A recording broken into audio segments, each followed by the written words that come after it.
Bien, buenos días. A nombre de Bioquality Consulting, en estos días vamos a desarrollar el curso Buenas prácticas de laboratorio para el control microbiológico de productos farmacéuticos, la cual la desarrollaremos en 3 sesiones. Estos 2 días, sábado y domingo, y el próximo domingo, en la cual concluiremos todos los temarios de este curso. Bien, sin más que decir, empezamos ya con la primera presentación de la diapositiva.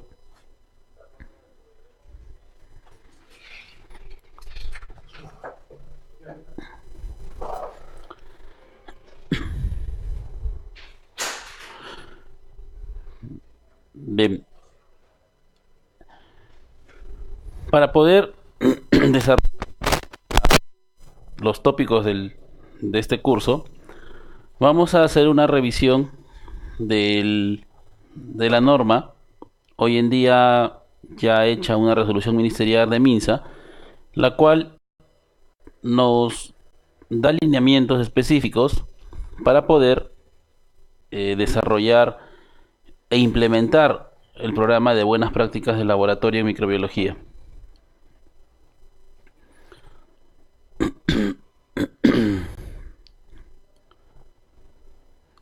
Entonces, ¿qué entendemos por buenas prácticas de laboratorio microbiológico? Consiste en actividades, y no solamente actividades, sino también son procesos, es la ejecución de principios, como técnicas asépticas, control de medios, control de cepas de control, operaciones, control de equipos, el registro detallado, la evaluación de datos, así como la capacitación del personal de laboratorio.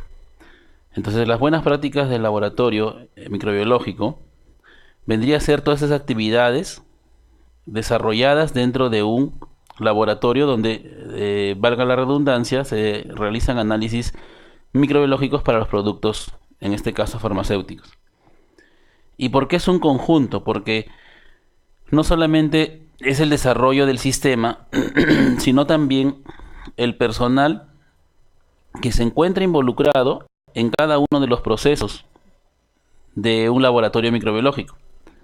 Cada uno de estos procesos que están involucrados y que forman parte de un sistema tienen que estar adecuadamente implementados, estandarizados, validados y, sobre todo, que tienen que tener una performance en el tiempo cada vez más eficaz.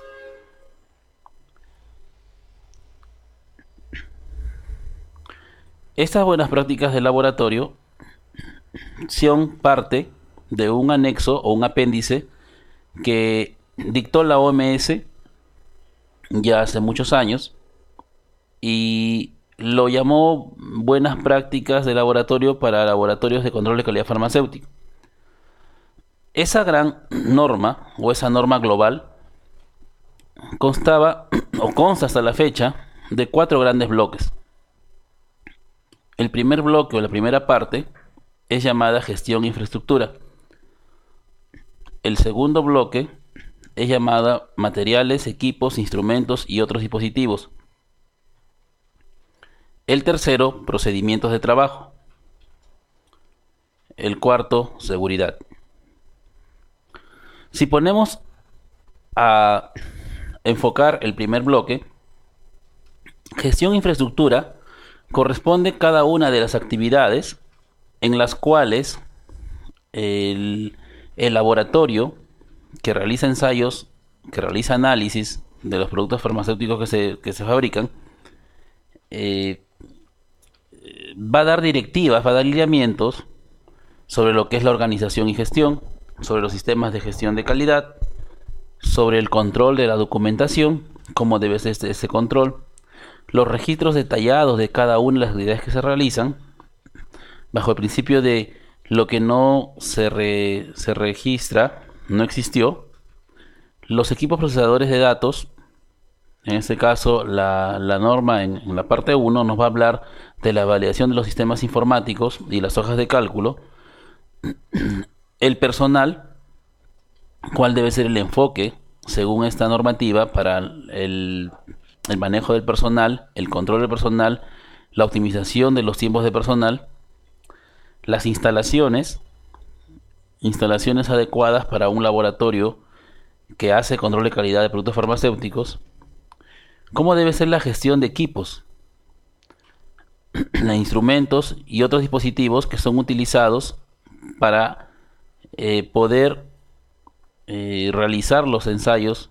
Sabemos que en la industria farmacéutica muchos de los análisis que se realizan, tanto físico-químicos como microbiológicos, tienen que tener equipos de una tecnología de punta, dado que muchos de los ensayos son ensayos que son muy específicos y muchas veces son muy altamente selectivos para un tipo de equipo. Y luego, cómo tienen que hacer los contratos en caso se tratara de un laboratorio acreditado por BPL bajo un proceso de subcontrata, o cómo deben ser los servicios contratados que este laboratorio puede realizar. Entonces, la parte 1 lo que va a hacer, va a poder dar un enfoque adecuado de que la gestión y la infraestructura, el primer pilar de esta norma, sea tomado en cuenta. Atrás quedan ya experiencias en las cuales los laboratorios farmacéuticos tenían algunos laboratorios implementados, pero que no le daban un valor agregado a su proceso. Es decir, seguían la normativa tradicional, no había un enfoque y un requerimiento de presupuesto para mejorar la infraestructura. Por lo tanto, se trabajaba los procesos de análisis sin tener en cuenta la infraestructura, la mejora de la infraestructura, sin tener en cuenta que la infraestructura y el confort podían de una u otra forma influir en el adecuado desempeño del personal. No se tenía en cuenta una gestión estandarizada, una gestión implementada. Y hoy en día la parte 1, el capítulo 1, lo que busca es dar un soporte de un sistema establecido para un laboratorio, para que pueda tener también una continuidad en el tiempo. Si un sistema no es sostenido en el tiempo, entonces parte de las actividades pueden avanzar aisladas y no se tiene una adecuada hoja de ruta que pueda perenizar en el tiempo toda la gestión y la implementación del sistema. Estamos hablando del sistema de gestión de calidad que todos los laboratorios fabricantes de productos farmacéuticos aspiran a tener. Algunos tienen los sistemas integrados, otros tienen los sistemas individualizados, pero la idea es que hoy en día, bajo la vanguardia de la globalización y el avance tecnológico que se da, es que el primer pilar de esta norma sea una exigencia, no solamente a fin de competir en el mercado, sino también sea una exigencia legal, y eso es lo que vamos a hablar después, para poder fabricar productos y también analizar productos bajo la calidad que requiere el cliente final, que es un paciente que va a recibir el medicamento con la esperanza de que pueda recuperar su salud. La segunda parte va a estar enfocada a lo que vendría a ser materiales, equipos, instrumentos y otros dispositivos. Y acá la norma lo que enfocaría sería la gestión de los reactivos. Antes los reactivos o la disposición de reactivos bajo otras normas se disponían de manera paralela a los procesos.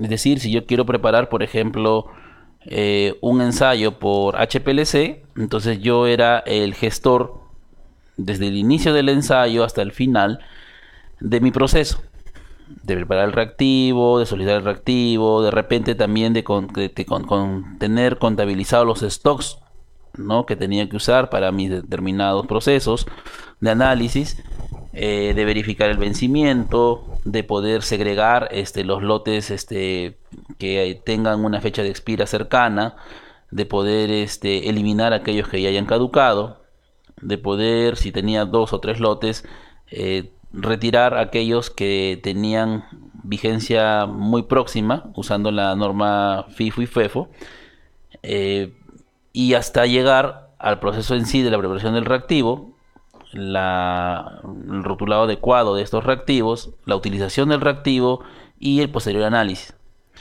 La norma ingresa con una, con una idea distinta a lo que vendría a ser el manejo de reactivos. Establece una persona gestora del almacenaje, de la distribución, de la recepción de todos los reactivos, sean físico-químicos como microbiológicos.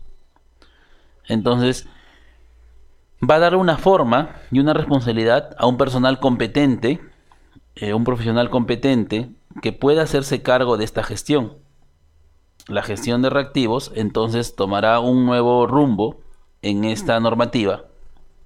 Y como digo, implica también la gestión de reactivos a nivel microbiológico. Era común por nuestros tiempos pasados poder de repente convivir con muchos de los reactivos o medios de cultivo en nuestros propios laboratorios, en la propia área de preparación de medios de cultivo, y almacenarlos y usarlos en el momento que nosotros dispongamos. Bajo esta normativa, el proceso pasa por o la utilización de un reactivo pasa por un gestor de los stocks de reactivos, que vendría a ser un responsable de reactivos, y es a él al que se le tiene que pedir los requerimientos del proceso de preparación de medios o de algún reactivo que se tenga que realizar en el día o en los días que se programen las actividades. Una vez culminado ello, tanto en físico-químico como en microbiología, se tiene que retornar al gestor de reactivos para que pueda llegar a un almacén.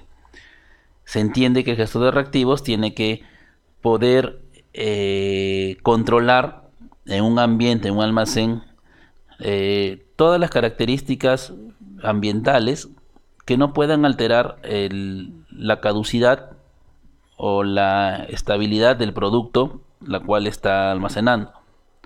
Por ejemplo, de nada sirve tener un gestor de reactivos si tendríamos nosotros un ambiente no controlado o condiciones no estandarizadas de temperatura y humedad. Y como sabemos, los medios de cultivo son altamente hidroscópicos, algunos porque son polvos, algunos son granulados, pero igual tienen la tendencia a captar agua del medio ambiente y poder arruinar la composición en sí del medio de cultivo, lo cual varía las condiciones de pH, y al variar las condiciones de pH tendríamos nosotros un consumo adicional de reactivos para poder regular este pH, o de lo contrario, si no fuera posible, la eliminación total del medio de cultivo al no poder lograr un ajuste de pH, sobre todo cuando se trata de peptonas altamente hidroscópicas.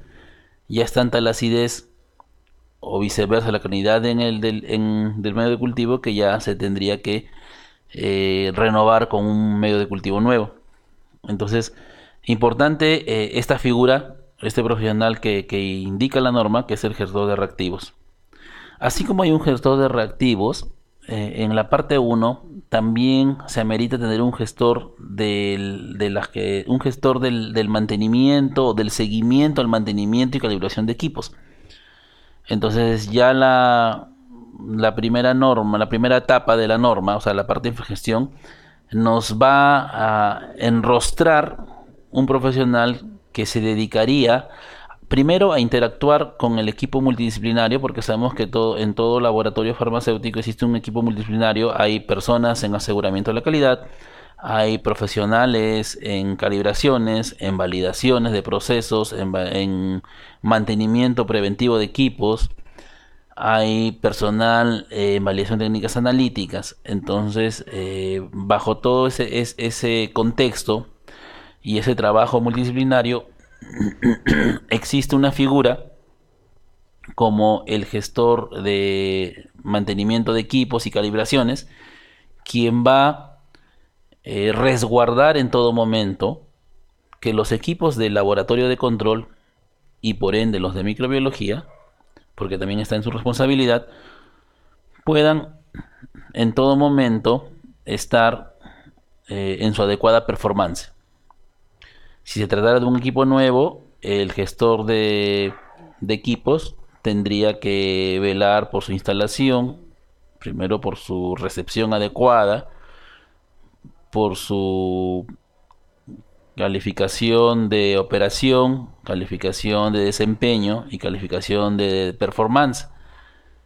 Una vez que ya el equipo está dentro del laboratorio, poder hacer las inducciones necesarias y respectivas al personal que va a trabajar con el equipo. Si el equipo ya está con años en el laboratorio, poder gestionar los mantenimientos preventivos a tiempo, a fin de que un equipo no pueda vencer en su mantenimiento preventivo ni en su calibración o calificación, si es equipo o instrumento. Y es el responsable de poder también gestionar ya con la jefatura inmediata los presupuestos de repuestos, los presupuestos de mantenimientos, de adquisiciones. Si en el área de repente hay un área de proyectos, es quien lleva la voz de la necesidad del laboratorio a través de su jefatura para poder implementar nuevos procesos, nuevas metodologías y por ende adquisición de nuevos equipos, a fin de que se pueda mejorar en todo momento eh, la, la calidad de proceso de análisis con una adecuada compra de equipos de alta tecnología. Para ello, este gestor de equipos no solamente es una persona profesional que recoge solamente cumplimiento de programas, sino también tiene que tener un enfoque muy importante en lo que vendría a ser una gestión. Lo que hace es una gestión adecuada de equipos en sintonía con su jefatura.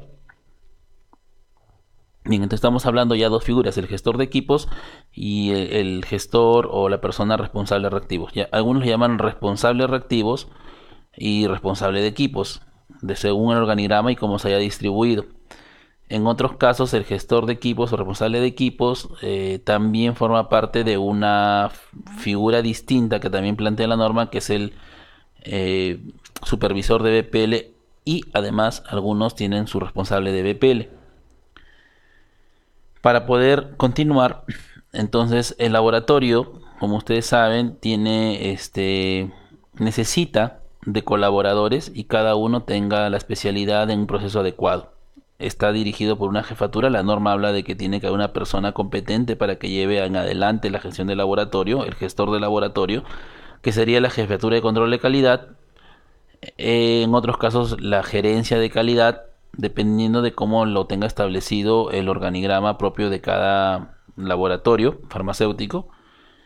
Gestor de calidad, gerencia de calidad o jefatura de calidad va a tener el apoyo, va a tener que necesariamente tener un soporte de una persona, en este caso un responsable de buenas prácticas de laboratorio o supervisor de buenas prácticas de laboratorio.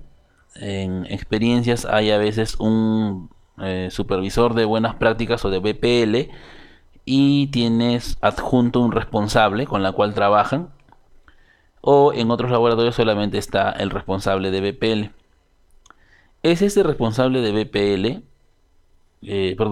quien trabaja con el supervisor de BPL y se adjuntan los responsables de equipos, que ya estamos hablando, y responsable de reactivos, de manejo de reactivos. Bien, entonces para ir dándole forma también a cuántos integrantes involucrados en las buenas prácticas van apareciendo. La parte 2 también va a hablar de lo que vendría a ser las sustancias de referencia y materiales de referencia. Y aquí se da nacimiento a una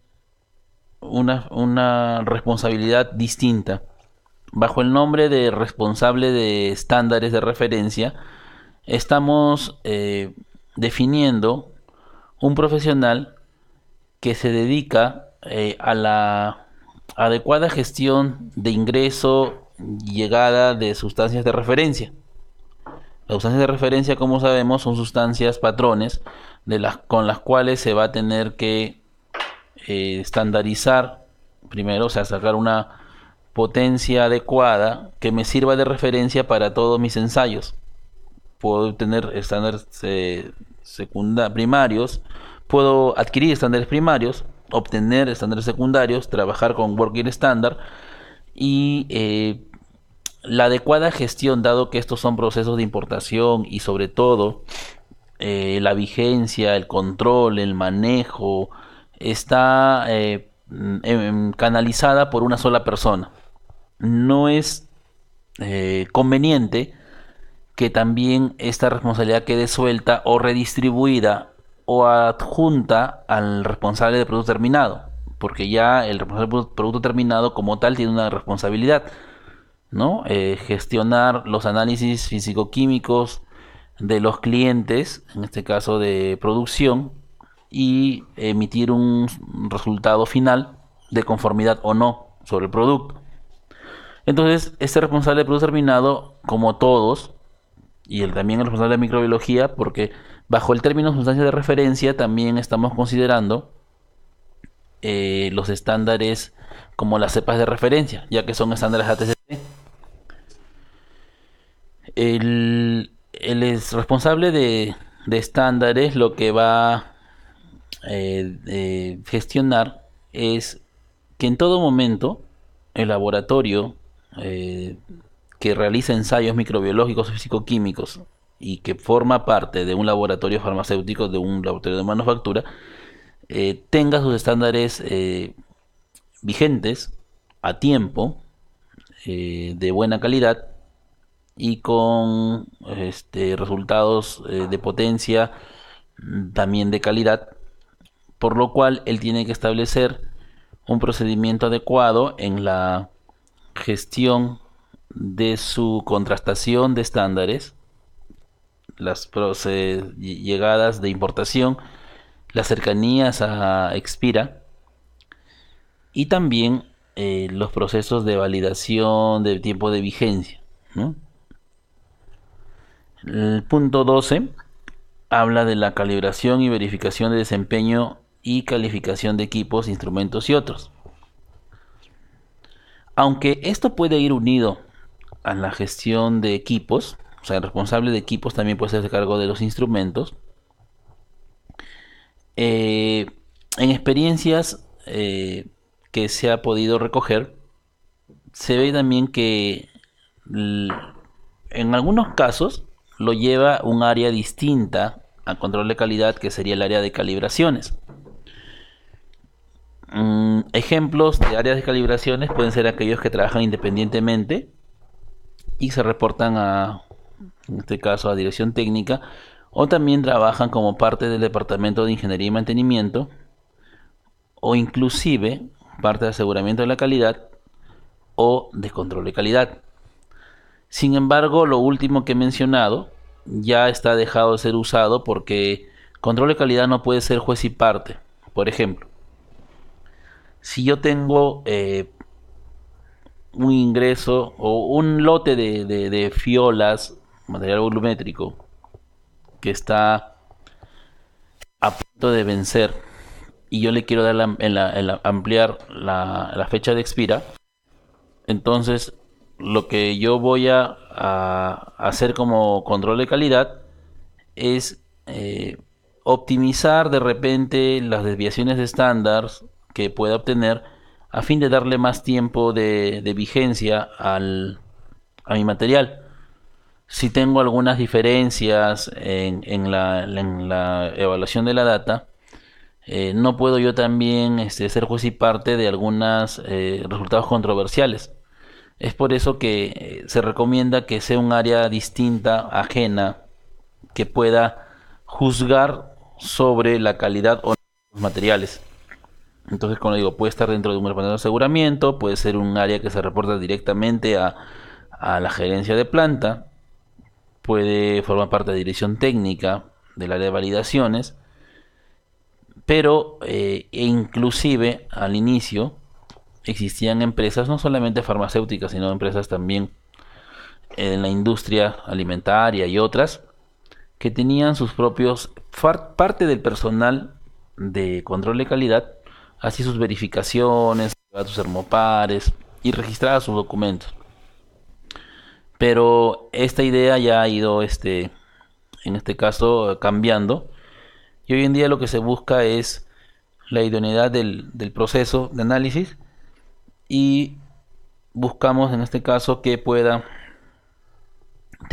ser llevado por un ente distinto, un ente imparcial, que defe no solamente a este ejemplo con de la FIOL, estamos hablando de los instrumentos, hablando de los cronómetros, estamos hablando eh, de los pipetas volumétricas, de los disolutores, todo aquel instrumento, termohidrómetros, termómetros, y ahí se va a dar un poco la idoneidad del proceso, ¿no? Luego, el capítulo o la parte 2 termina con lo que vendría a ser la trazabilidad de todo lo que se realiza y todo lo que se hace, no solamente en la gestión, no solamente en los procesos de infraestructura, instalaciones, en la calificación del personal, en el manejo de procesos de datos, sino también la trazabilidad en la compra de reactivo, la compra de referencia, los vencimientos, las contrataciones, el uso de equipos, el desarrollo propio del análisis, todo aquello que en estos laboratorios se realicen, se diseñen, se procesen, tiene que estar adecuadamente registrado. Si hoy, a septiembre de 2018, estamos, por ejemplo, cambiando la lámpara UV de un espectrofotómetro, un EVBIS, por ejemplo, es porque ya llegó a su tiempo de vida y el sustento de ese cambio está registrado en los constantes reportes de mantenimiento preventivo en la cuales indicaban que el tiempo de vida se iba cortando, lo cual es refrendado por el responsable del equipo, en este caso el supervisor de equipos o responsable de equipos y por el proveedor. Entonces, con todos esos sustentos o esas evidencias objetivas dadas en el camino del proceso, es que puedo yo sustentar una compra, una renovación o simplemente dar de baja un equipo por depreciación para poder adquirir uno de mejor tecnología. El otro bloque, o sea, la parte 3 y 4, ya la primera a los procesos de trabajo, propiamente dicho, y la segunda a los procesos de seguridad. Estas dos últimas, orden cronológico y no porque sean menos importantes, eh, forman parte también del pilar porque los procedimientos de trabajo están en todo momento están presentando eh, las variaciones o resultados de los resultados de nuestros análisis. Si yo, por ejemplo, ingreso las muestras inadecuadamente, si no tengo un control en la gestión de mi ingreso de muestras, si confundo un lote de producto terminado por otro, y eso se da en el ingreso de muestras en el ítem 14, ¿no? Si tengo confusiones, si hago un muestreo inadecuado y tengo un lote errático, o si de repente no hice un muestreo, o de repente no hice las fracciones adecuadas, no inicio modificación del proceso, entonces mi resultado final va a ser no va a ser significativo del lote que estoy analizando. En el ítem 15, si mis hojas de trabajo analítico no son llenadas en su momento, no son valoradas por el analista adecuadamente, registro todo lo que realizo al final y en el momento no tengo evidencia, entonces si no tengo un adecuado procedimiento de trabajo para el inicio de mis análisis, si no tengo, por ejemplo, la trazabilidad que reporto en mi hoja de análisis, no puedo yo tener una visión adecuada de qué es aquello que pude haber pasado cuando me salga un resultado fuera de tendencia o un resultado no conforme.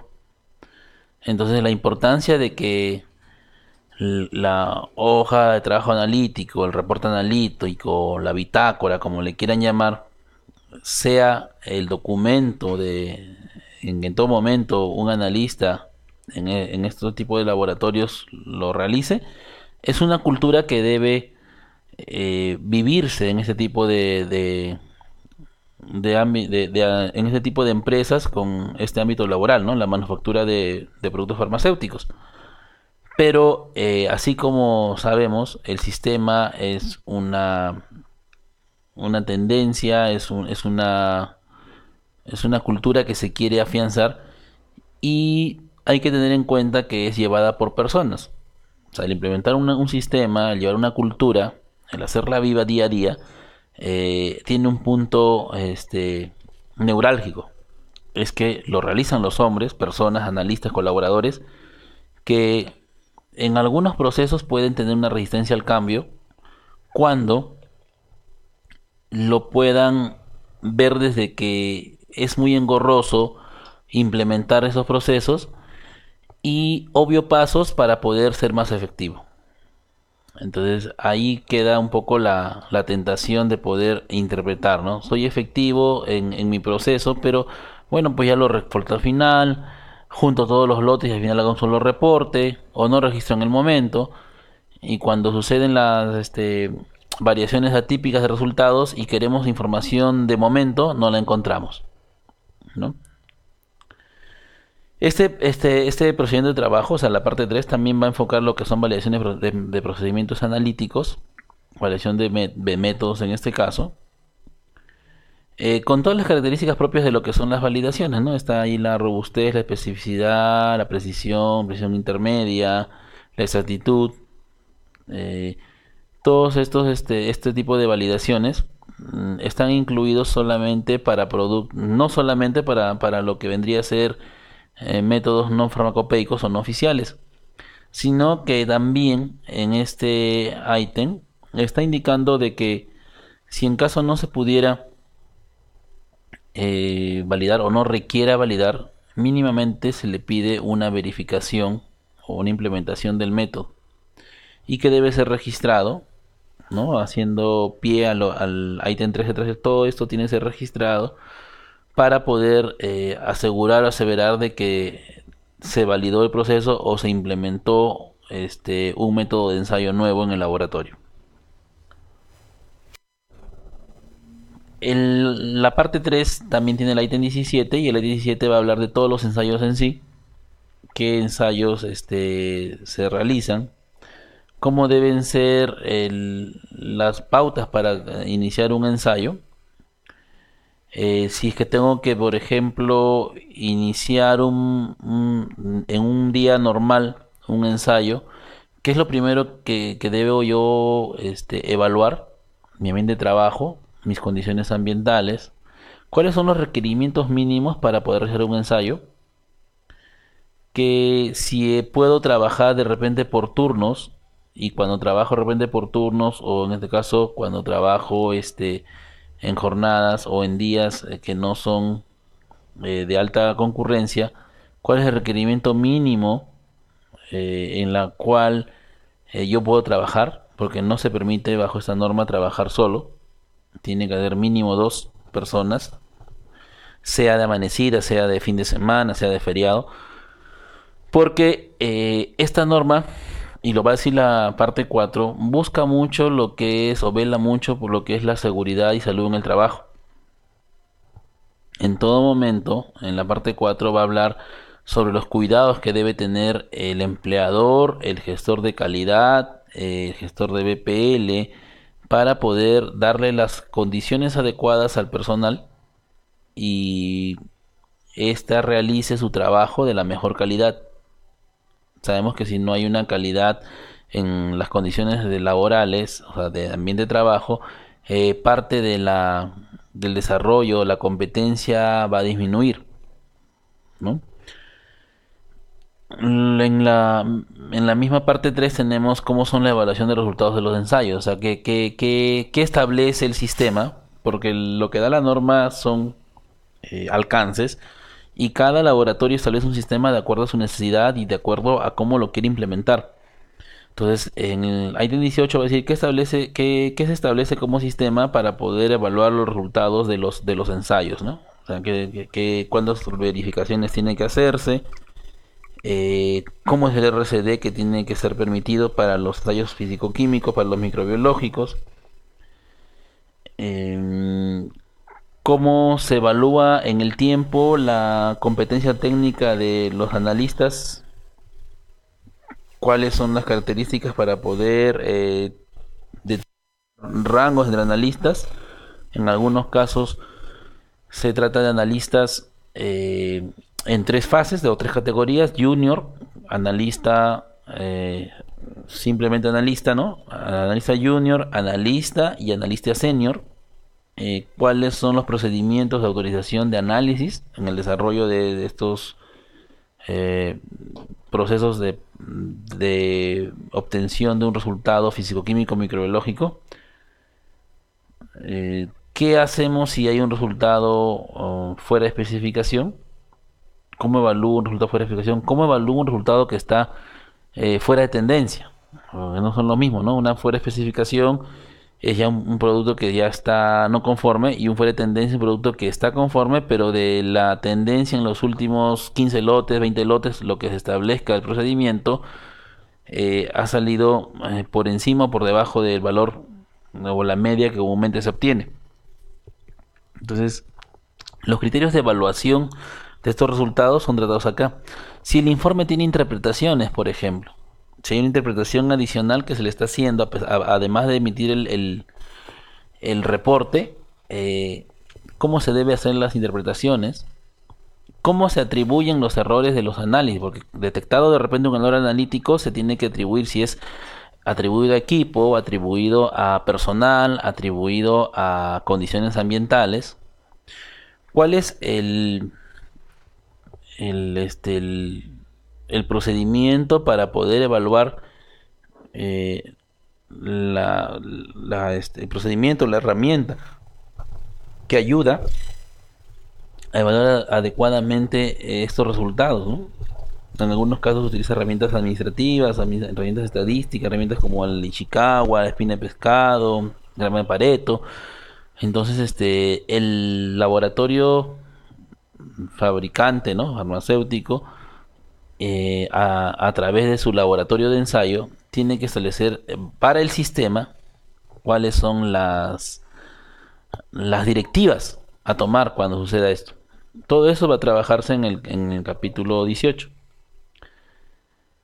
En la parte 3, o sea, la parte 3 también tiene lo que vendría a ser los certificados de análisis. Estamos hablando de la emisión del COA, un certificado de análisis. Una vez que terminamos todos los análisis, estos tienen que ser trasvasados en un documento, porque individualmente no tiene un cuerpo, ¿no? Son reportes de un análisis específico. O sea, un producto puede tener varios análisis, 5, 6, 7, ¿no? Aspecto, organolépticos, fisicoquímicos, apariencia, color, o algunas constantes, en este caso contenido, ¿no? Microbiológico, ¿no? Recuento de bacterias aerobias, recuento de hongos, patógenos. Entonces, toda esa información de un solo producto y de cada uno de los productos tiene que ser trasvasada. ¿Cómo va a ser el flujo o la forma de trasvasar estos datos? ¿Y cómo hacer la forma de generar un COA o un certificado analítico que refleje todas aquellas fases individuales que han realizado los analistas, tanto de físico-químico como microbiológico? ¿Quiénes dan validez a ese COA? quiénes tienen autoridad para firmar o no. Si una persona de los que firma, según lo que indica el sistema, entra de vacaciones, ¿quiénes lo suplantan en su cargo?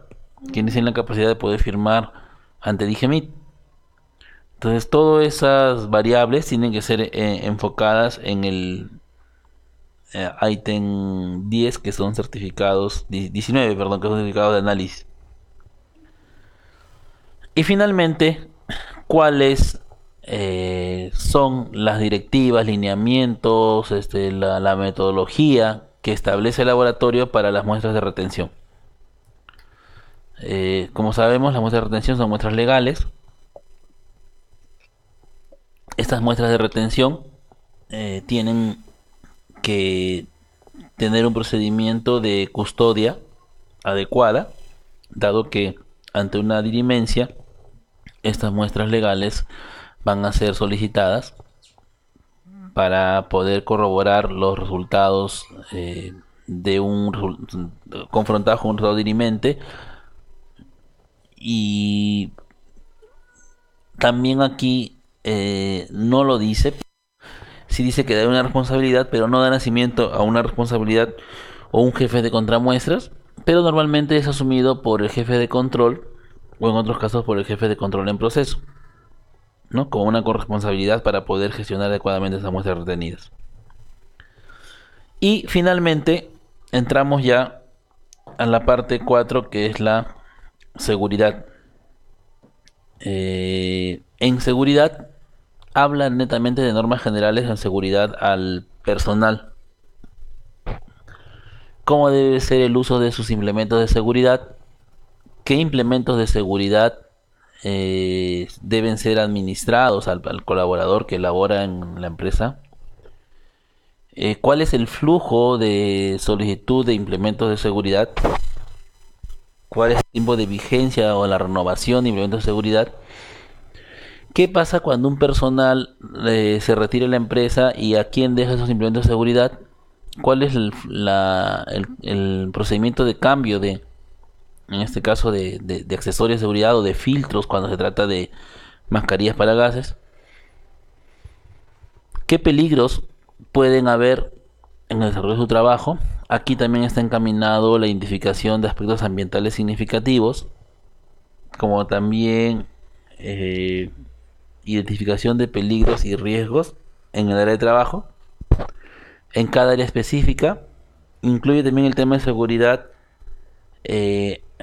algunas interacciones con las normas JOSAS en referencia a los niveles de ruido y luminosidad en el área de trabajo, emisión de vapores, porque pueden afectar la calidad de la salud de los colaboradores y por ende generar consecuencias que pueden ser irreversibles, ¿no?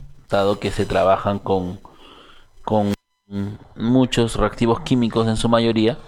Por lo tanto, se vela por la seguridad física, emocional, seguridad también psicológica. Aunque no lo dice, en otros laboratorios se trabaja mucho lo que es mejorar siempre el clima laboral y trabajar bajo objetivos y el concepto de trabajo en equipo.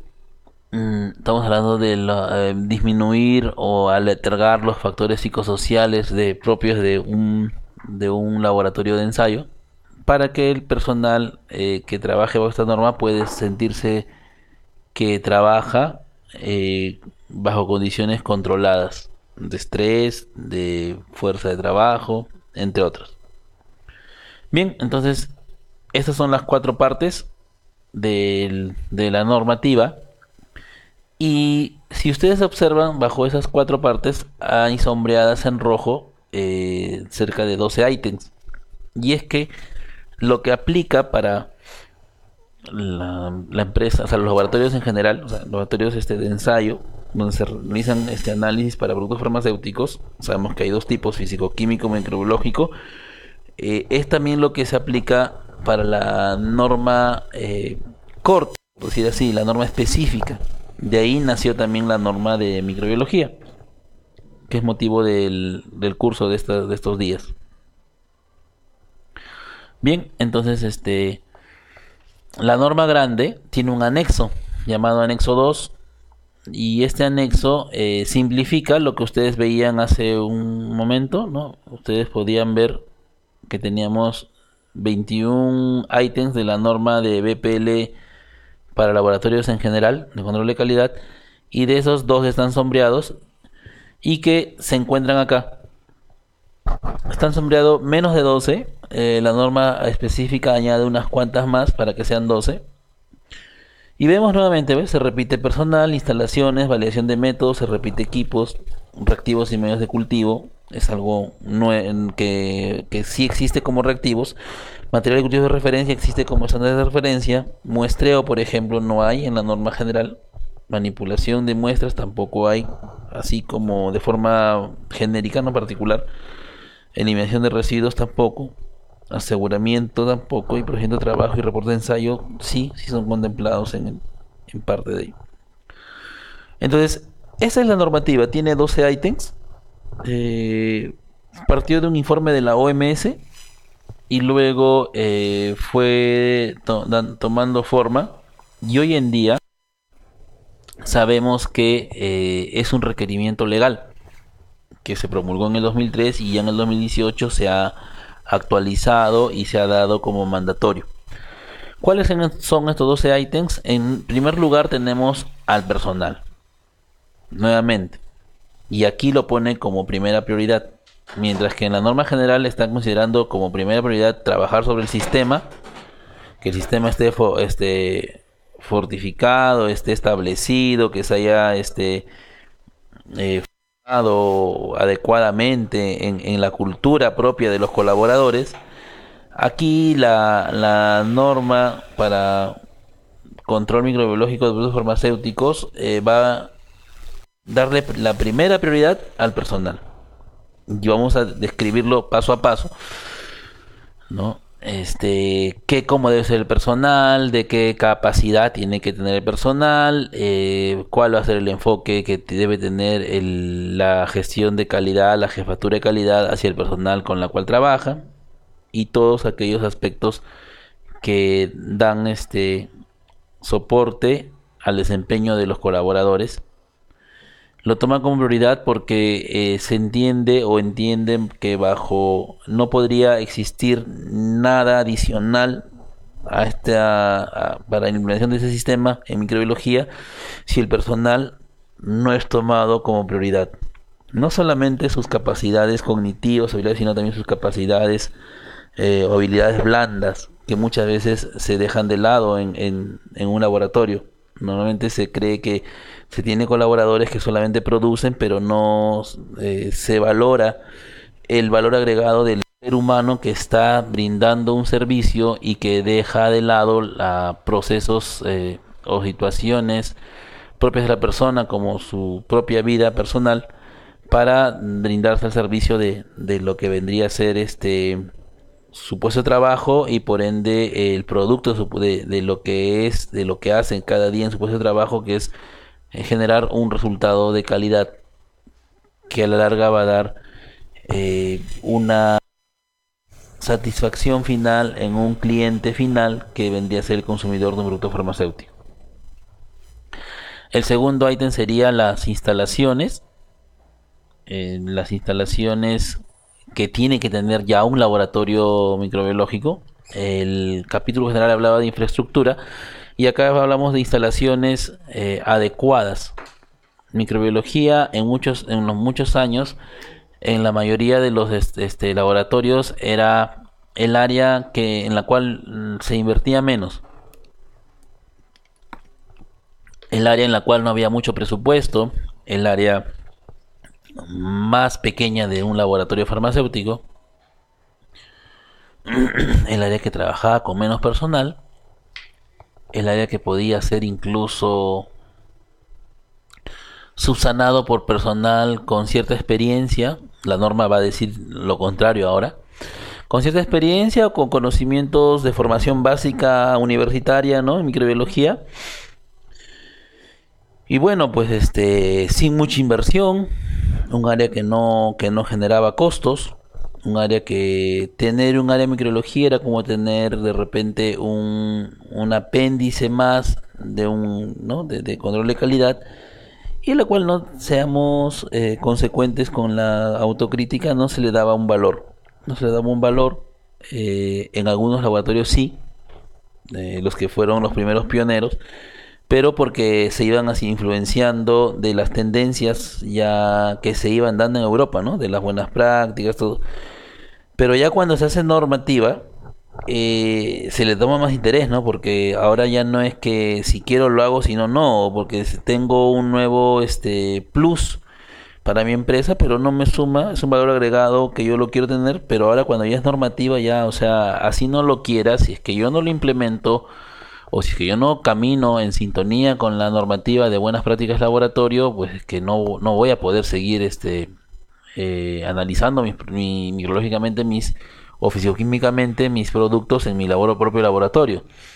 Me estoy dando un mensaje como que no lo quiero implementar, entonces tendría que invertir para tercerizar, porque en, no estoy calificado para poder realizar ensayos. No he demostrado que he implementado un sistema que auditablemente me diga de que voy de acuerdo a las directivas de las buenas prácticas laboratorio. Entonces, instalaciones le da otro rostro a las áreas o departamentos de microbiología, los moderniza,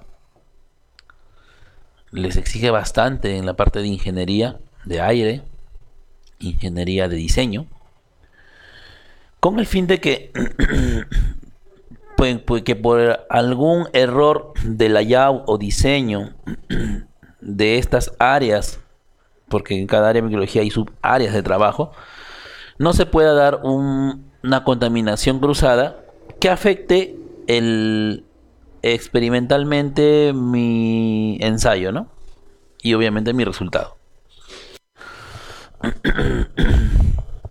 Bien, el tercer punto de la norma habla de la validación de métodos, y hablamos de los métodos de ensayo, que también habían sido dejados de lado, ¿no? Se validaba los métodos fisicoquímicos, ¿no? Se hacía robustez, especificidad, pero nadie imaginaba hace por lo menos unos 10 años poder estar validando concentración de inóculo, poder estar validando en robustez de repente variaciones de pH o absorbancias medidas para biomasa bacteriana, para ensayos de dosaje antibióticos, estar evaluando la precisión intermedia entre analistas que para poder obtener un adecuado RCD en potencia antibiótica, ¿no? O dosaje antibiótico.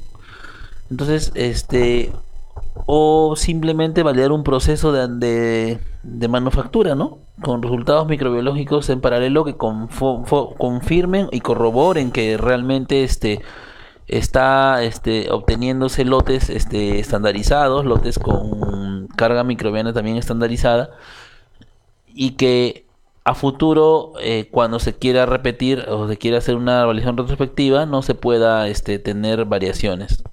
Y al detectar un producto con mucha variación, justo precisamente es el que se tiene que validar,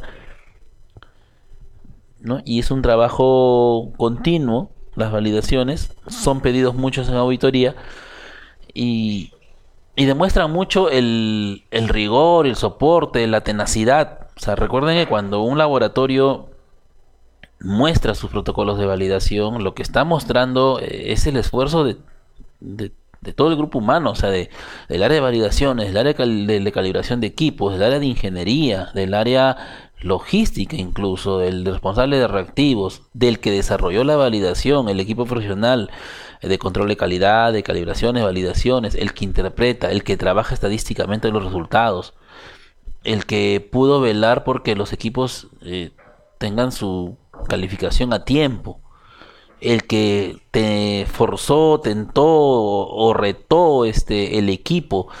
Entonces, cuando uno va y baja con sus grandes, en este caso, files lo que está demostrando es la tenacidad, o sea, no es más que decir, o sea, este es mi proceso, lo conozco más que ustedes, ¿no? El auditor lo que busca es decir, a ver, demuéstrame que el proceso es robusto, quiero ver, ¿no? Fabricación de unas tabletas de paracetamol, X, ¿no?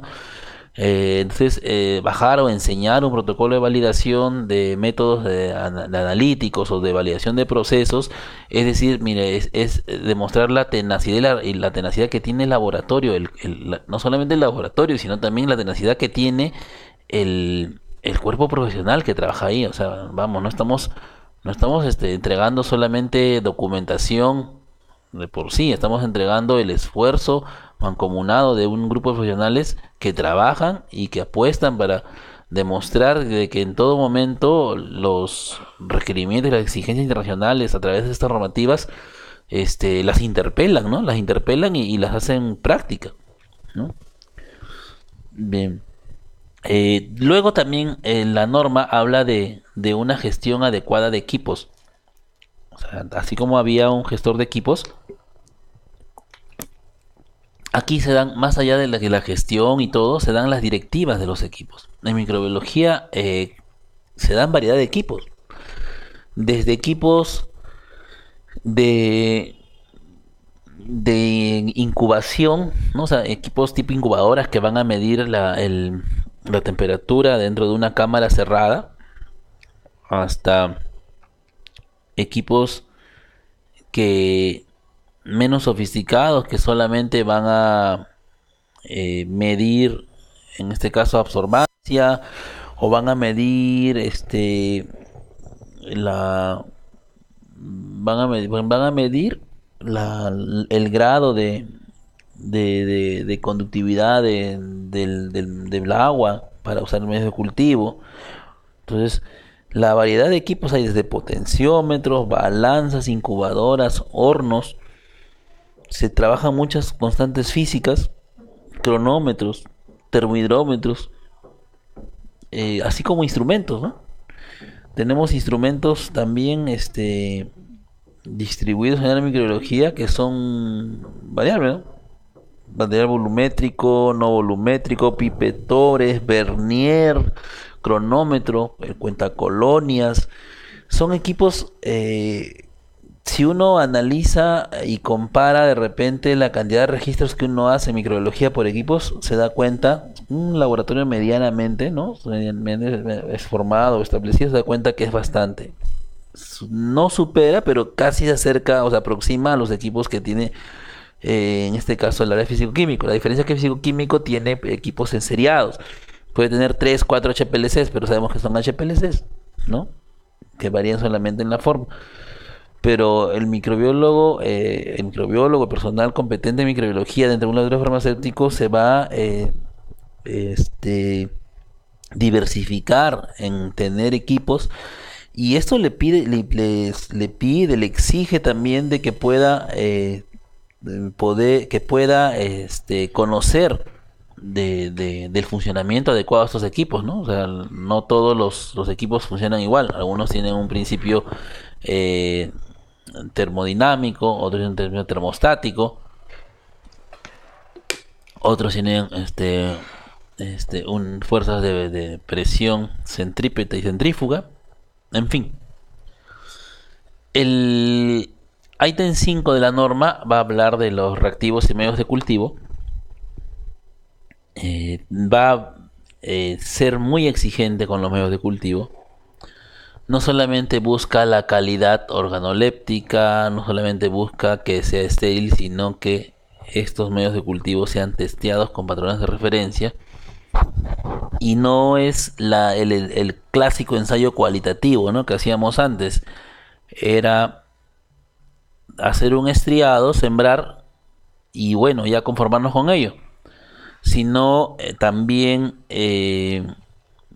testearlo con una cantidad adecuada de patrones de referencia, cepas de referencia, y sacar un ICA, ¿no?, un coeficiente realmente óptimo, ¿no?, según las normas que se establecen.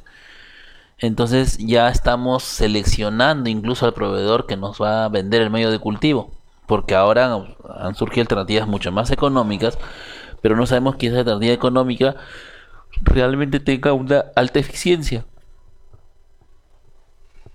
La parte 6 se hablará ya de los microorganismos de referencia, de las cepas ATCC, de los microorganismos patrón. Estos microorganismos de referencia van a establecer un control positivo de todos mis procesos. A todo proceso debo acompañar siempre un patrón de referencia, un estriado de referencia, que me va a dar la seguridad de lo que he hecho está bien, porque creció mi positivo. O sea, si mi positivo creció en mi ensayo, en la matriz o en lo que yo propongo, entonces quiere decir que si existe o hay presencia o no, o el ensayo que yo haga está refrendado porque creció el patrón. Entonces, si crece, lo primero que uno busca es cómo está el patrón, cómo creció. ¿Creció el control positivo? Sí, entonces se da validez al ensayo. Por ende, si es que hay falencias en la recuperación del control, tienen que ser evaluados primero para poder determinar a qué se debe esa falencia o el no crecimiento y enmendar ello. Y si no se da, también es un indicador de que algo está pasando en los medios de cultivo, ¿no? Entonces, el material de referencia también es un indicador indirecto de otro proceso. Los otros 6 de la BPL hablan del muestreo y la manipulación, del 7 y el 8, cómo debe ser el muestreo, cómo debe ser la cadena de custodia y por qué. Recuerden que si BPM es buena calidad de manufactura del producto, BPL es haciendo analogía a buena calidad del resultado, ¿no? BPM es a producto, BPL es a resultado. Entonces, para tener buenos resultados, tengo que haber hecho un adecuado muestreo. Tengo que establecer las condiciones de almacenamiento durante el muestreo. Tengo que establecer la forma del muestreo, la forma que se realice el muestreo, las pautas, los sesgos, el muestreo aleatorio, bajo qué normativa. Luego, y una vez que tengo el muestreo, o sea, tengo la muestra, cómo la manipulo, cómo la identifico, cómo la envío al laboratorio. Si la manipulación en este caso de la muestra es afectada, ¿qué alcance se tiene que dar para invalidar o no ese muestreo? Porque si dejamos pasar eso, más adelante eso va a invalidar, ¿no? Invalidar mi resultado final. Entonces no tengo resultados de calidad, no son idóneos.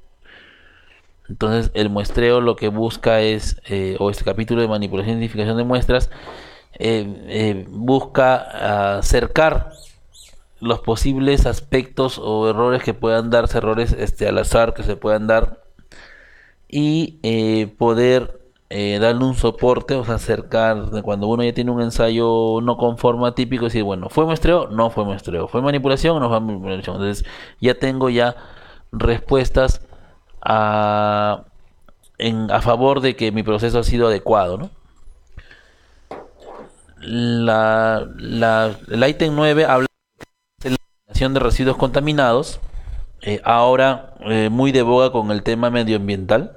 Siempre estuvo como una exigencia, pero hoy en día ya es una tendencia y existen modificaciones de normativas, ¿no? Cada vez salen más normativas, lo vamos a ver en los próximos días.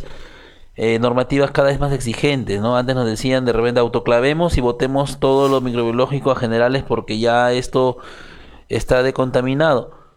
Pero sabemos que los residuos tienen residuos peptonados, residuos carbonados, que si hoy día lo autoclavamos y lo llevamos al ambiente de generales o al lugar de reacciones generales, con el calor, con las fuentes de calor y con la fermentación, nuevamente se convierte en un caldo de cultivo. Entonces, ¿qué procedimientos adecuados de eliminación de desechos hay, ¿no? La incineración, de repente, el autoclavado, de repente el envío a lugares, a lechos para inactivar. Todo eso ya lo está exigiendo en el ítem 9. El ítem de aseguramiento de la calidad de resultados y el control de calidad de los resultados no es más que poder retar en todo momento al personal analista que está en el laboratorio, someterlo a procesos de control de duplicados, a repetición de ensayo el mismo día para poder ver su precisión. Luego, entre analistas, entre dos analistas dando una misma muestra, incluso haciendo participar en ensayos de comparación o ensayos interlaboratorios en las cuales se trabaja una muestra común y es enviada a los laboratorios que se inscriben. Cada laboratorio envía el resultado y este resultado tiene que estar dentro de una variación estadística aceptable. El laboratorio que se inscribió envía su resultado junto con los otros al mismo tiempo, los cuales son anónimos, por lo que luego de un mes o 2 meses se le envía al laboratorio que se inscribió a la lista de los resultados y se evalúa pues si está con un resultado cercano o no a la muestra problema. Es muy importante que estos fenómenos de competencia se puedan dar, estos fenómenos de testear, ¿no? de poder encaminar al analista cada vez en la excelencia, para poder asegurarnos también que en todo momento tenemos analistas que obtienen buenos resultados y no podemos tener duda al respecto, ¿no? El ítem 2 habla de procedimientos de trabajo, si están validados o no. Hay procedimientos de trabajo como el de muestreo, procedimiento de repente de toma de muestra, procedimiento de muestreo de aguas, que deberían estar estandarizados y haber calificado a un grupo corto de personas, que son las que siempre van a hacer, pero bajo documento. Recuerden que acá la norma se ampara en la trazabilidad, o sea que tiene que haber siempre una trazabilidad constante y permanente, ¿no? El ítem 12 habla ya de los reportes de ensayo, la forma de expresar los ensayos y la forma de poder emitir un reporte, sabiendo que el cero absoluto no existe y se tiene que recordar como menor a la unidad detectable. La interpretación de los informes de ensayo, las opiniones que se puedan dar y la autorización respectiva que pueda tener la persona de microbiología al momento de emitir ello, ¿no? Bien, como les decía, desde el año 2013, en la resolución ministerial de MINSA 485 se establecía estas buenas prácticas. En realidad es la 484 y la 485. La 484 le da nombre a la resolución y la 485 es la que contiene en sí el manual de buenas prácticas con el cuestionario. Ellos se reunieron para poder trabajar el informe de la OMS y sacar una versión manejable acá para el DIGEMIT. Es el grupo de expertos de DIGEMIT que se reunió y en el 2013 sacaron esta resolución. Para nosotros es de la resolución ministerial número 485-2013 y recién hace 2 meses, en el 2018, ¿no? Ha sido ya dado como normativo. El grupo de trabajo se formó, se hizo el borrador y ha sido aprobado y va a tener un plazo para que los laboratorios fabricantes, todos aquellos laboratorios fabricantes que quieran continuar analizando en sus laboratorios, todo laboratorio tiene que ser o contar con BPL. De lo que tendría que mandar a tercerizar a un laboratorio acreditado. ¿Correcto? Entonces se convierte en una exigencia más que en una orientación a poder tomar o no esta normativa, ¿no? Ya dije, lo está poniendo como mandatorio. Bien, y ese es un ejemplo. Cabe señalar que las buenas prácticas de laboratorio no solamente es una exigencia para laboratorios fabricantes, sino también cuando queremos, por ejemplo, eh, importar al laboratorio fabricante. Por ejemplo, en este caso es un ejemplo de un laboratorio de la China, al laboratorio fabricante de la República Popular China, Digemit se le hace le hace una visita, una inspección, una auditoría, y verifica efectivamente que ha pasado por los días tales y tales, ha pasado por un estricto auditoría, una auditoría de rigor, auditoría estricta, y emite un documentos como estos, ¿no? Por ejemplo, que se le ha dado las buenas prácticas para los métodos físico-químicos, indica cuáles, y microbiológicos también indica cuáles. Ese es un modelo. Hoy en día, como sabemos, existen ya cada vez más laboratorios, se van certificando bajo esta norma, incluso algunos ya han certificado, ¿no? Desde el 2012, algunos ya están recertificando, ¿no? Y van diversificando también sus alcances, que es algo, y lo que genera un ambiente competitivo en el mercado farmacéutico, ¿no? Más aún, esto beneficia, la competitividad beneficia el proceso de mejora de precios, ¿no?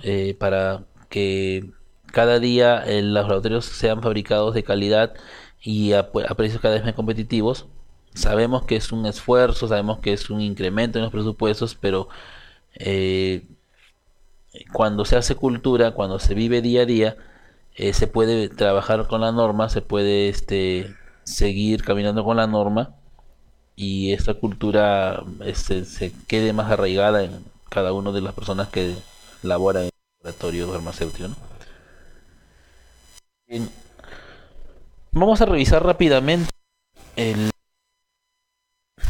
la, a manera de revisión fugaz, porque vamos a en este curso desarrollar uno por uno. El personal en en, en esta norma es, como le dije al inicio, un pilar principal. De los 12 pilares es el primero. Y sin personal de microbiología no se puede continuar en un laboratorio de microbiología. Es la parte más blanda. Entonces las buenas prácticas indican de que el personal tiene que, en su ejecución y su supervisión, tiene que estar altamente calificado. Entonces, ¿qué significa altamente calificado? Que sea competente, que tenga experiencia. Y la experiencia tiene que ser en microbiología o equivalente. Y aquí vamos a discutir más adelante qué se le puede comparar como equivalencia. ¿No? Eh, es tan de repente sencillo generar una equivalencia a una carrera como microbiología, o cualquier profesional podría tener la capacidad de, con cursos de especialización o de maestría, llegar a adquirir las competencias de la profesión en microbiología. Es probable, sí, no, lo discutiremos en el capítulo. ¿Qué se requiere? Si es probable que se requiere, cuál es el camino que debe seguir, porque estamos pasando, como decíamos hace un momento, de un área en la cual en las empresas farmacéuticas no eran tomadas en cuenta por la propia coyuntura, porque no era exigencia, y estamos desde el año 2000 en adelante obteniendo mejoras. Creo que hasta el momento los laboratorios farmacéuticos son aquellos que contienen los mejores laboratorios de microbiología, y cada vez los sofistican más, le dan mayor auge, hay mayor inversión. Entonces, revisaremos eso también y discutiremos. La gerencia de laboratorio, lo que decíamos, o la gerencia de calidad, debe tener en cuenta que este personal tiene un entrenamiento y competencias para realizar ensayos y manejar equipos. Cualquier persona del área, por ejemplo, de control, no va a conocer los equipos específicos de microbiología, ¿no? La microbiología tiene su propio diversificación, su propio encanto, y muchos de los equipos son delicados, ¿no? Son delicados y va a requerir de un adecuado flujo, de una adecuada limpieza, un adecuado proceso, ¿no? Si es entrenado, tiene que ser básicamente en manipulación secundaria y manipulación segura de microorganismos. Bien. El otro ítem que vamos a pasar son las instalaciones. Las instalaciones de laboratorio tienen que ser separadas, diseñadas para actividades y evitar contaminación cruzada. Ya sabemos que es contaminación cruzada. Entonces, en microbiología hay varias actividades, varios procesos, hay varias actividades segregadas. Normalmente no estaban segregadas, pero para si lo ordenamos podemos hablar, por ejemplo, primero recepción de muestra. Es lo principal. Llega la muestra y la recepción. Segundo, procesamiento de la muestra. El lugar donde yo hago el pesado, el lugar donde yo realizo la etapa primaria de mi análisis. Luego de ello tengo el pasaje de la muestra o el estriado, ovaciones de las muestras, la zona de lectura de muestras. Si trabajo actividades específicas como dosaje de antibióticos o manejo de organismos, tengo un área específica para ello, el área de preparación de medios y finalmente el área de reporte, emisión de resultados. Entonces, estas actividades, como otras, ¿no? Puede ser que yo haga ensayos de esterilidad bajo flujo laminar y esas actividades de bajo flujo laminar tienen que ser en otro ambiente. Si estoy en un área y tengo que cambiarme o tengo que lavar, por ejemplo, mis insumos o mis materiales de limpieza, tiene que ser en otra área segregada. Si lavo el material que salió, tiene que ser en un área desegregada. Si decontamino, tiene que ser en un área que puede estar junto al área de lavado, pero muy delimitada, ¿no? Para que se mantenga el flujo de ingreso y salida. Entonces, esto es lo que abarca en instalaciones, ¿no?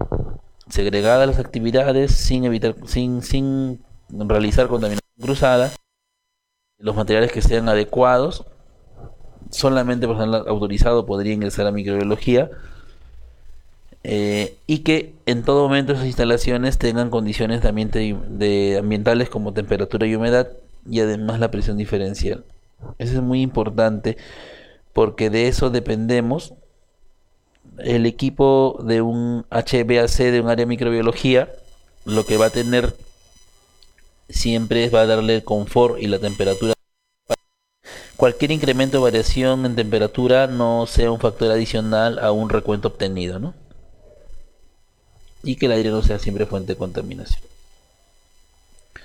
También en instalaciones vamos a ver que todo el personal de laboratorio debe conocer los procedimientos de entradas, los SOPs obviamente de manejo en el área, las restricciones de trabajo y qué pasaría si es que hubiera una ruptura de un material biológico, qué medidas de contención tendría que hacerse, el uso de las medidas de contención primarias o secundarias respectivas.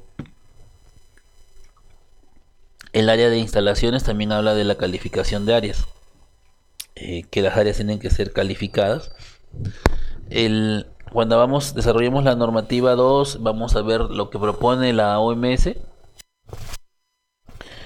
Propone varias clasificaciones, desde ISO 5 hasta ISO 8, pasando por ISO 9 y no determinado para algunas salas.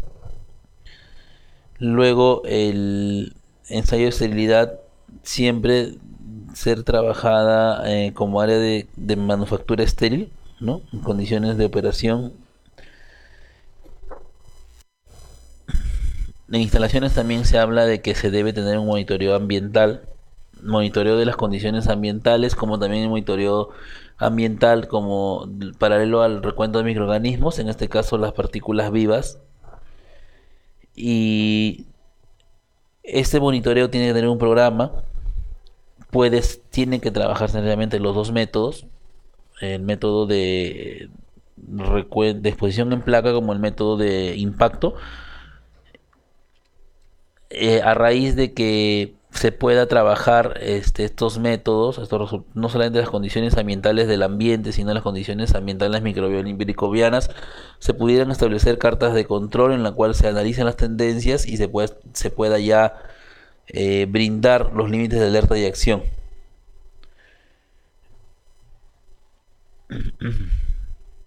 En instalaciones también hablamos de que debe haber un programa de limpieza, desinfección, de higiene, procedimientos que se pueden haber en caso de derrame de un microorganismo y el procedimiento de lavado y desinfección de manos.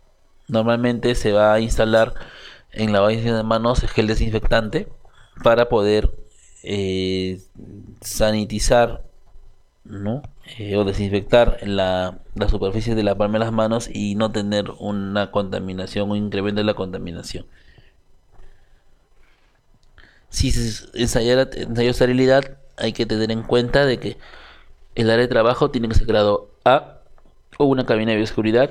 Se debe hacer registro y control de la presión positiva, siempre positiva para que no ingrese nada. Y el monitoreo microbiológico tiene que ser cada sesión de trabajo, o sea, todas las veces que yo utilice el de trabajo, o sea, lo utilice en mi ensayo de esterilidad, tendría yo que poder hacer mi control de ambientes, ¿no? Por los dos métodos, como habíamos dicho anteriormente. Debe ser calificado y la calificación o la verificación de la calificación debe ser anual. Por un nivel nacional o por un tercero. Hoy en día los mismos laboratorios, el área de validaciones, no el área de control, tiene su propio departamento que califica el equipo, ¿no? Lo califica y lo clasifica. De acuerdo a los resultados puede pedir variaciones de repente en filtros, o puede pedir variaciones en los flujos de aire diferenciales para mantener la integridad microbiológica siempre de estas instalaciones.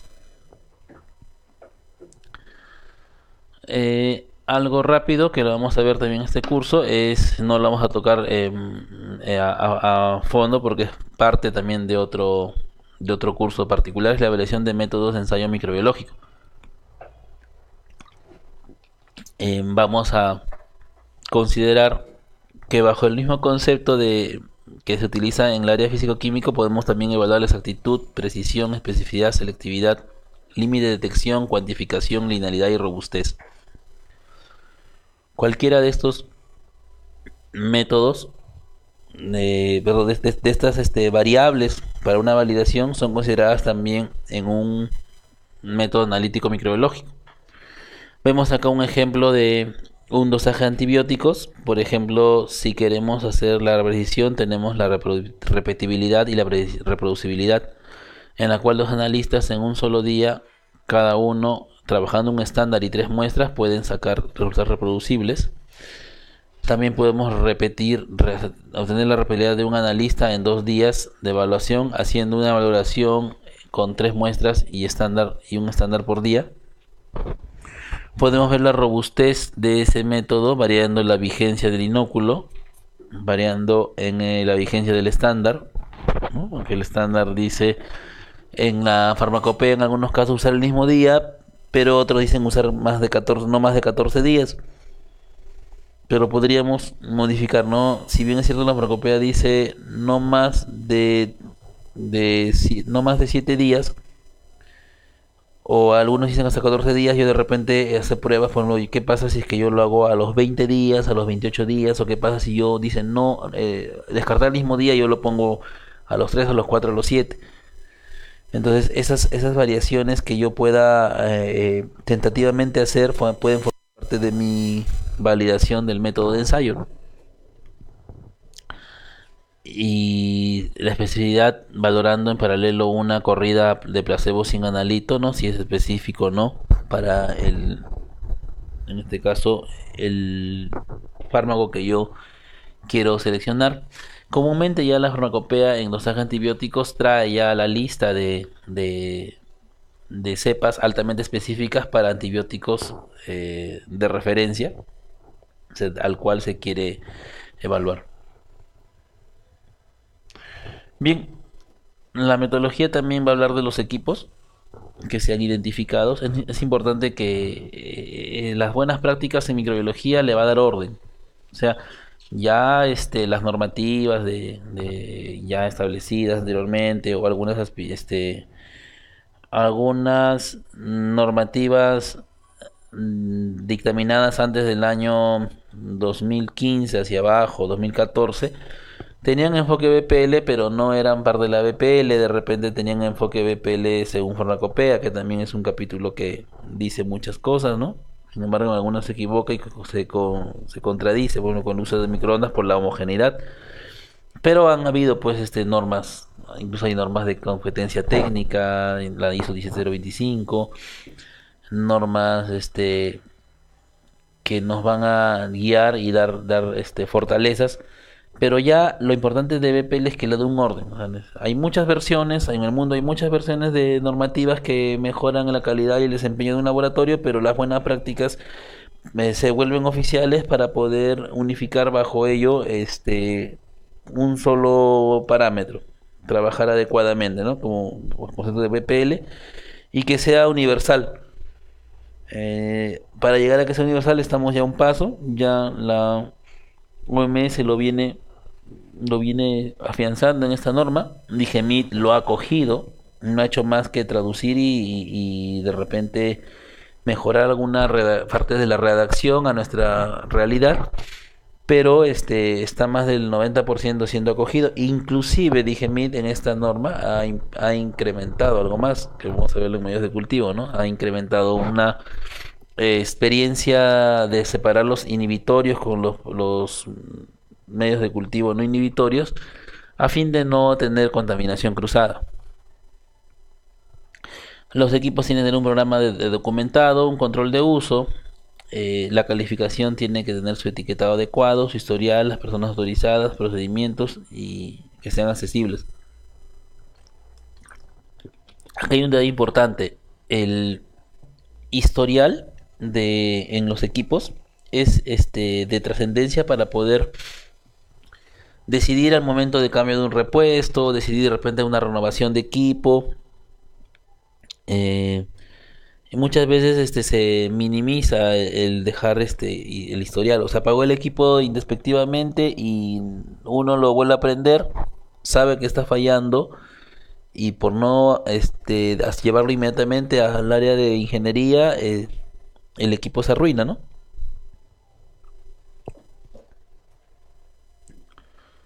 El equipo también tiene instrucciones claras del funcionamiento, cumplir con especificaciones y tolerancia de tiempo y temperatura.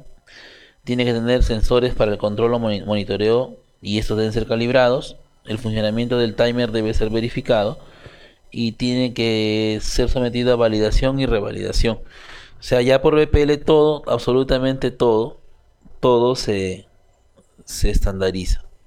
Y hay muchas constantes físicas como por ejemplo verificación del timer, ¿no? Que son tan sencillas y se pueden realizar. Lo va a hacer el mismo laboratorio a través obviamente de un área externa, porque no puede ser pues y parte de la misma área de control de calidad.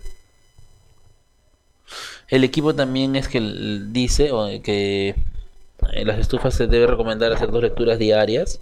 En la calibración tiene que ser con pesas certificadas. No discrimina la parte de equipos, los equipos volumétricos o los materiales volumétricos, instrumentos volumétricos. Todo aquello que sea volumétrico, descartable o no, tiene que ser verificado, tiene que verificarse qué cosa es su exactitud y su precisión, o sea, de forma inicial. Quiere decir, por ejemplo, que yo tendría que tener un dispensador automático, llega a mí, sabemos que esto no llega calibrado, tendría que yo establecer un protocolo para poder calibrar, por ejemplo, ¿no? Si tengo volúmenes no sé, pues para distribuir tubos de 10 ml, caldo Rapaport, entonces eh, obtener tendría yo que obtener el, el equipo volumétrico por primera vez, obtengo su verificación inicial y cada cierto tiempo yo podría de una u otra forma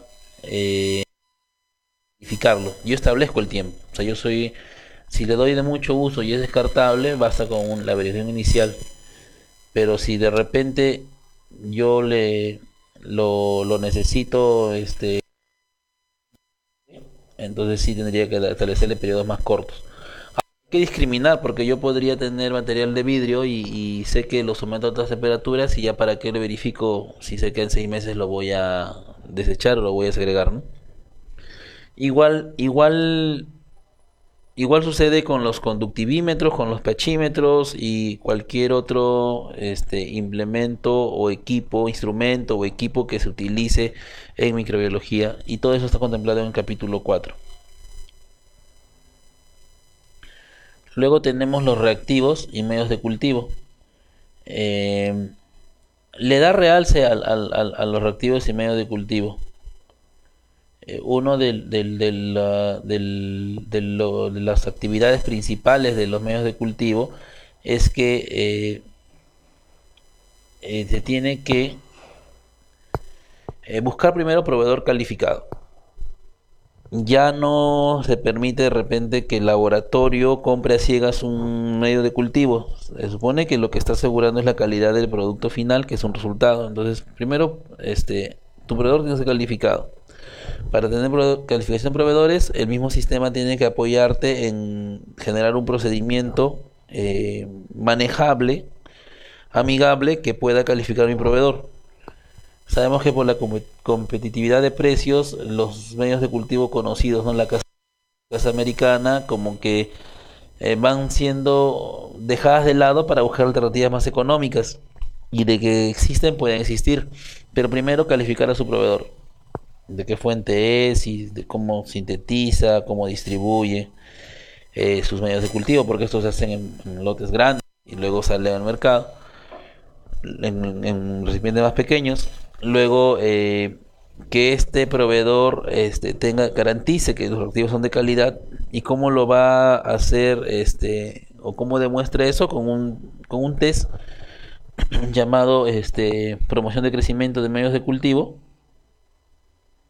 Y ese test me permite a mí ver bajo un factor si es que el medio recupera realmente bajo un rango aceptable, porque de que recupera puede recuperar, pero se recupera en muchos tiempos de incubación, o recupera pobremente, y se da un valor por porcentaje, ¿no?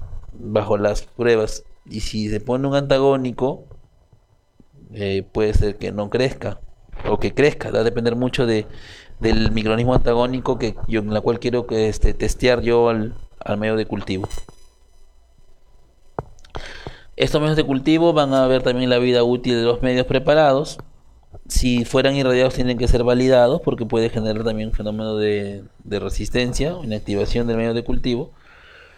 Si lo quiero preparar por componentes, tiene que ser de acuerdo a las instrucciones, no olvidando también que a veces hay un divorcio entre la metodología, entre la formulación y entre la formulación inicial, entre la formulación comercial, o sea, la formulación inicial de metodología, la formulación comercial, que es la venta al mercado, y la técnica desarrollada.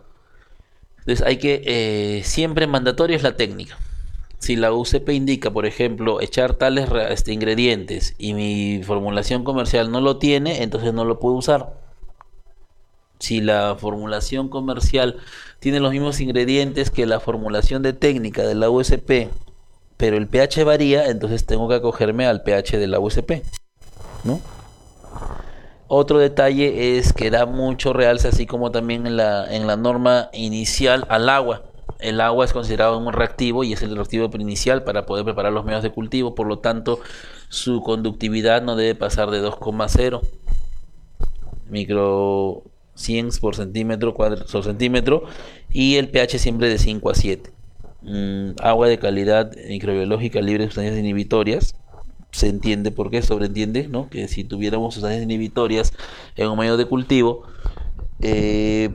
puede estos residuos, a pesar del autoclavado y todo, generar baja en el crecimiento microbiano de lo que tendríamos que recuperar.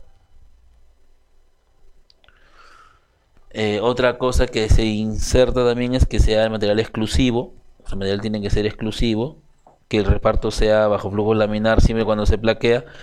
No debe haber un microondas en el uso de los medios de cultivo, y además debe etiquetar de cultivo con la fecha adecuada de preparación, la fecha de expira, el medio de cultivo, la cantidad, el almacenamiento y la caducidad.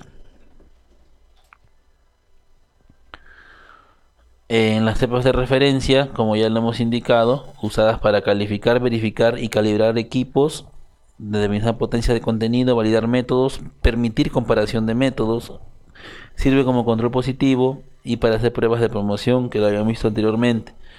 Cabe señalar que estas cepas son obtenidas sintéticamente en otros países y ya de ahí nos están llegando cada cierto tiempo en los laboratorios de acuerdo a nuestro flujograma, pero es importante establecer también un procedimiento adecuado del manejo de cepas porque son caras en realidad y en promedio la USP manda cerca de 8 a 9 cepas y no es 10 cepas si solamente se trabaja con farmacopea, pero si trabajaría con otras normativas, entonces el fabricante va a tener la necesidad de tener varias cepas.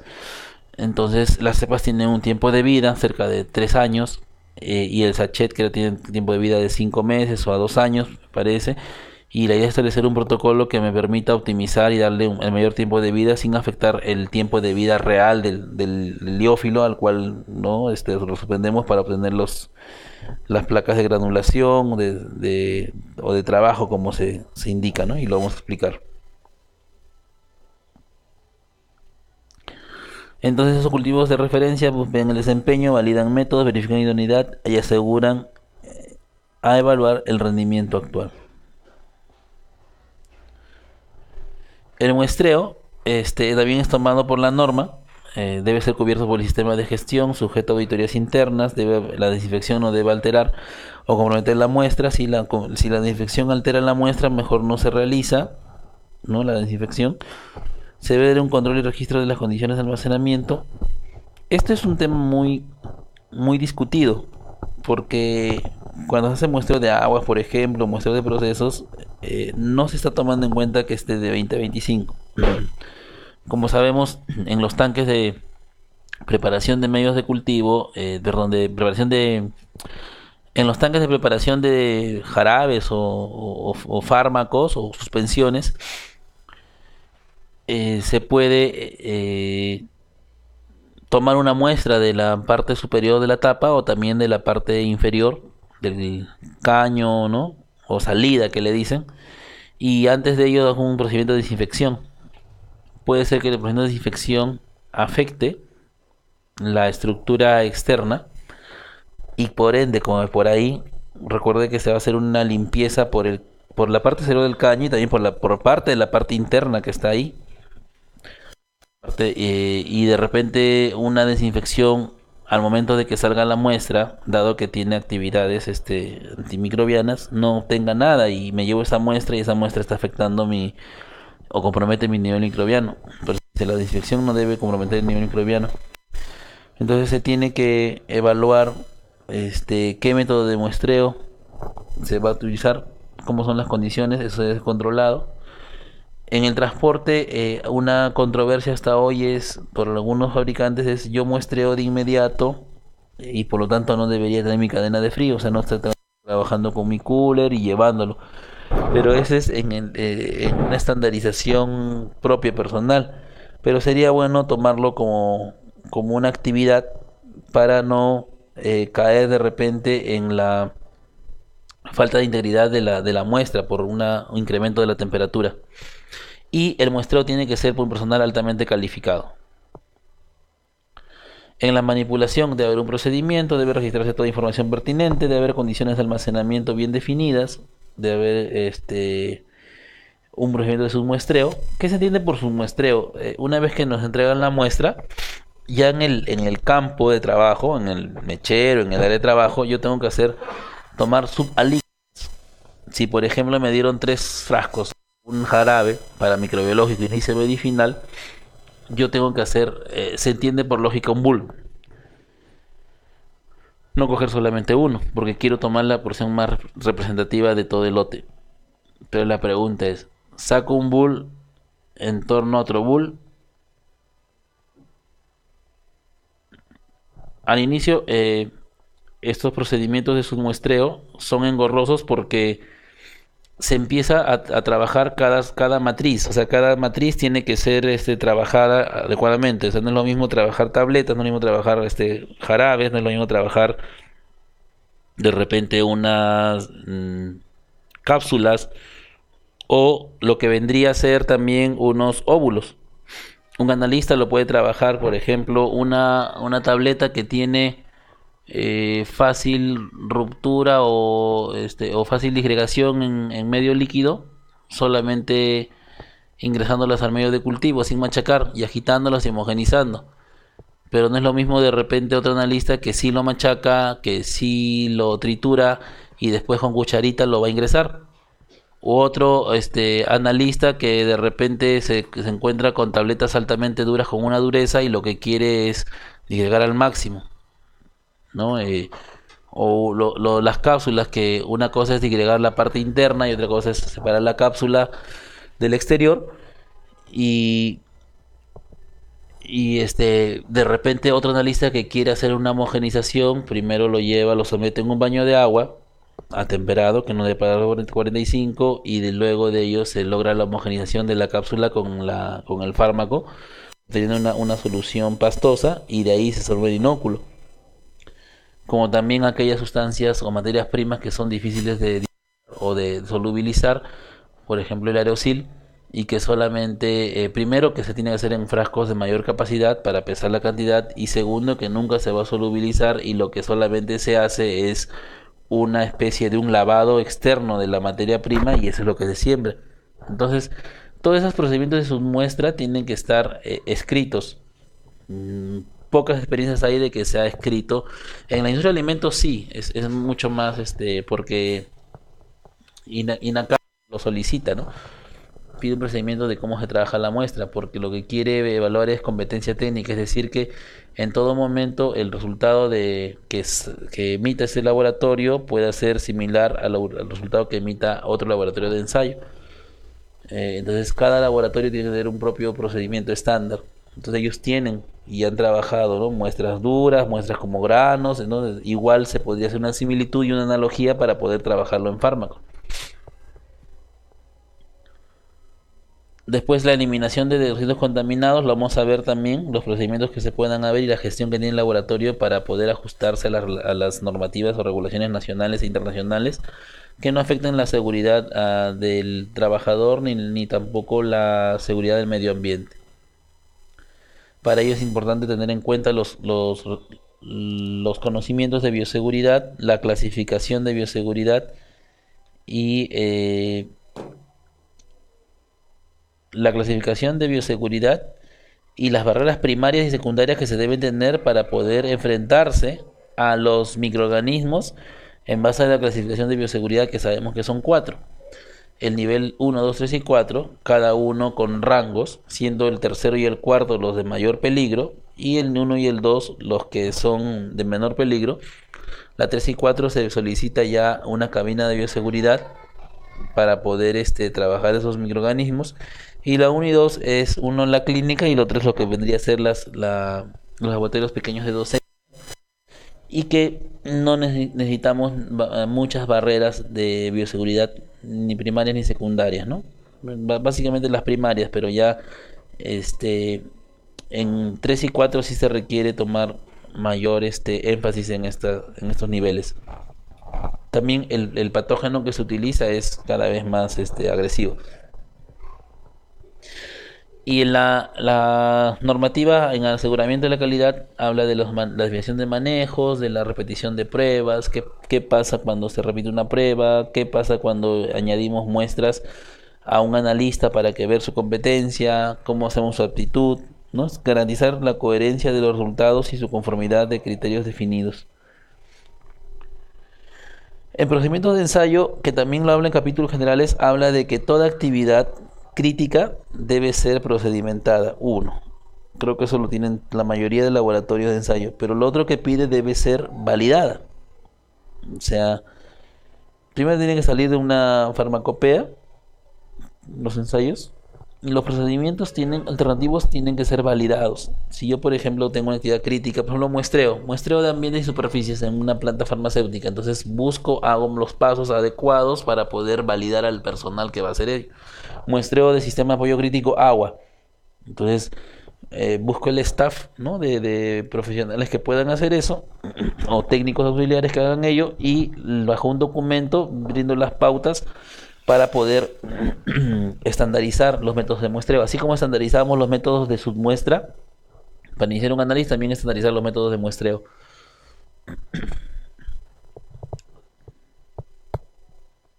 Bien, y algo que no hemos que nos hemos salteado es en la emisión de resultados, que es el ítem 12.